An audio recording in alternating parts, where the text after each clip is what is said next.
Kaj določa na novo sprejeta uredba o zelenih javnih naročilih?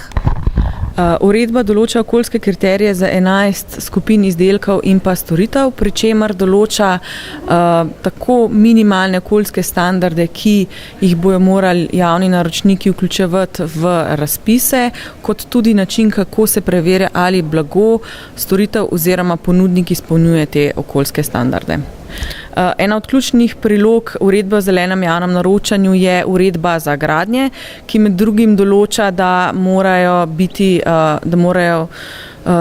v stavbe, v javne stavbe odslej vgrajenih 30% lesa ali materialov na njihovi osnovi, in sicer glede na prostornino.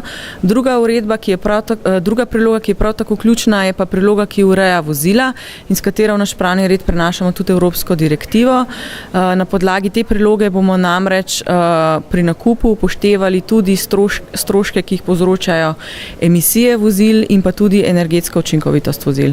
Tako da pričakujemo, da bo javni sektor zdaj naprej kupoval čistejša in pa energetsko učinkovitejša vozila.